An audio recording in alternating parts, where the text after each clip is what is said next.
অনেকেই বলে আপু তোমার বাড়ির ডিজাইনটা অনেক সুন্দর, তোমার বাড়িটা একটু দেখাও, বাড়িটা ফুল ভিডিওটা একটু দেখাও।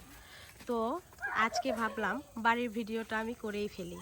এই হচ্ছে আমাদের বাড়ির রাস্তা, 3টা বাড়ির ওই পাশেই কিন্তু মেইন রোড। তো 3 নম্বর বাড়িটা হচ্ছে আমাদের, এই হচ্ছে আমাদের বাড়ির লোক, বাচ্চারা খেলতেছে।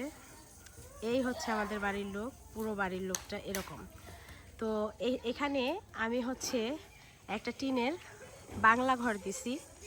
এই টিনের এই বাংলা ঘরটা হচ্ছে আমি ধান টান, যেহেতু এটা গ্রামের বাড়ি, তো এখানে ধান টান, তারপরে জাবা খড়ি, রান্নার লাকড়ি টাকড়ি এগুলা রাখি। এই ঘরটা আমার অনেক শখের, ওই বিল্ডিংয়ের চাইতেও না আমার এই ঘরটা অনেক বেশি ভালো লাগে। তো এই হচ্ছে আমাদের বাড়ি কিন্তু অনেক উঁচু। এখন অনেকেই বলতে পারেন যে বাড়ি এত উঁচু কেন। আসলে এখানে কোনো পানি টানি ওঠে না বা নিচু এলাকাও না। এখানে বাড়ি উঁচু থাকার কারণ আগেকার পুতুলের দাদার আমলে সবাই কিন্তু উঁচু উঁচু বাড়িতে থাকতো। এটা আমাদের পুরনো বাড়ি, আমার শ্বশুরের ভিটা। তো এই জন্য আমরা মাটি কেটে, যেহেতু তাদের উঁচু বাড়ি ছিল, ওই ভিটাতেই আমরা বাড়ি করছি। সেই জন্য আমাদের এই সাইডের যে বাড়িগুলো সব বাড়ি, এই যে এই পাশে, এই যে এইদিকে আমার চাচা শ্বশুরের পুতুলের চাচাতো দাদা এদের বাড়ি। আবার ওই যে সামনে যে দেখতেছেন ওই বাড়িগুলো কিন্তু নিচু। কেন নিচু?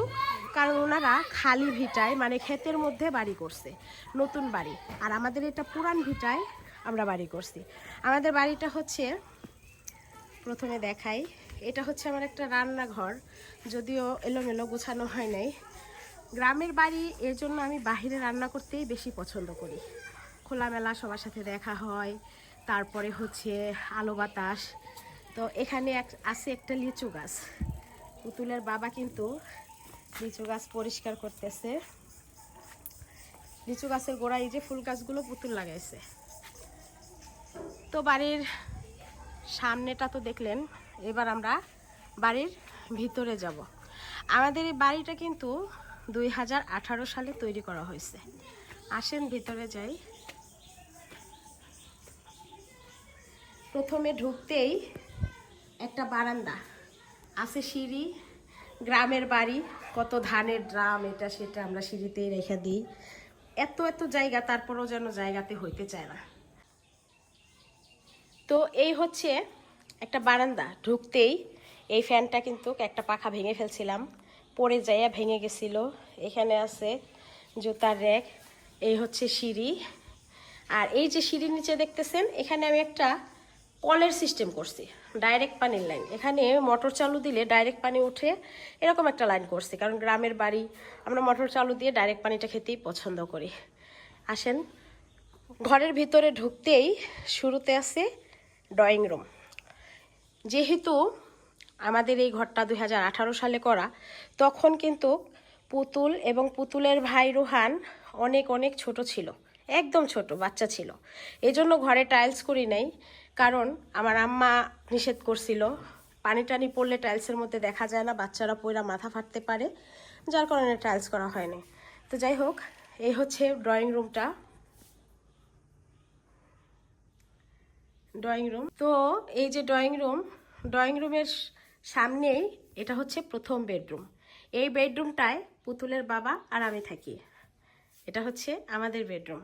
এখানে আছে কাঠের ফার্নিচার, আছে একটা আলমারি, খাট, আছে টেবিল, আছে একটা সোফা, তারপরে আছে শোকেস, তারপরে আছে ড্রেসিং টেবিল, প্রয়োজনীয় যা যা লাগে সবই আছে। এই বেডরুমটা কিন্তু অনেক বড়। আসলে আমাদের যেহেতু এটা গ্রামের বাড়ি, আমরা এগুলা বড় বড় করেই করছি, কারণ নিজেদের জমির কোনো অভাব নাই আলহামদুলিল্লাহ।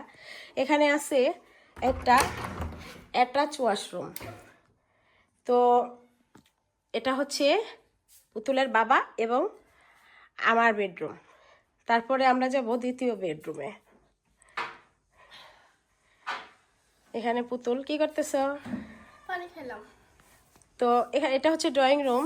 ড্রয়িং রুমে পাশেই আছে একটা কমন টয়লেট, এটাতে সবাই যায়, এটা কমন টয়লেট। তারপরে আছে আমরা ঢুকবো দ্বিতীয় বেডরুমে। এটা হচ্ছে দ্বিতীয় বেডরুম। এটাতে পুতুলের ভাই থাকে, আমার ছেলে। এই বেডরুমটা আরও বেশি বড়। এই দেখেন, একটু দেখলে বুঝতে পারবেন এই বেডরুমে কত ফার্নিচার আছে, ওয়ার্ড্রপ কত ছোট ছোট দেখা যায়। আসলে রুম অনেক বড়, তো যত কিছুই রাখি না কেন সব ছোটই মনে হয়।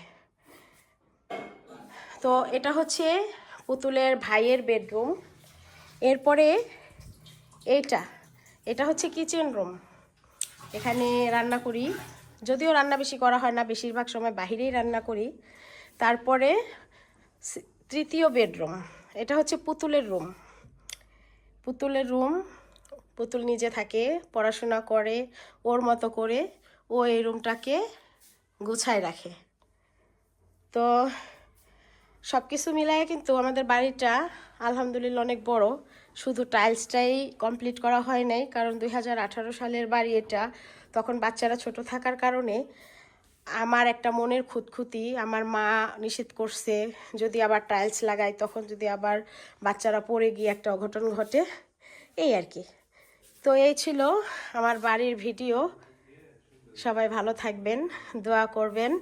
যখন আমাদের এই বাড়িটা কমপ্লিট হয় তখন আমরা অনলাইনে নাই বা ভিডিও টিডিও কিছু এগুলো বুঝিও না।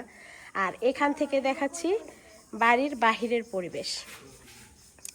এই হচ্ছে আমাদের বাড়ির বাহিরের পরিবেশটা।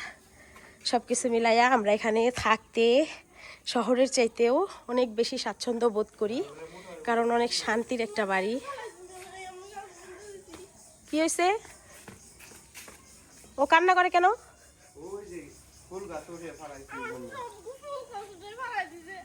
হ্যাঁ, সুন্দর করে দিছি, এখন ভালো হয়েছে। পাতলা করে দিছি একটু। তো দেখেন সব কিছু মিলাই সবসময় কান্না ছাড়া তোমার আর কিছু নাই জীবনে। তোমার এটা নিয়ে ওটা নিয়ে খালি কান্না করতেই থাকবো।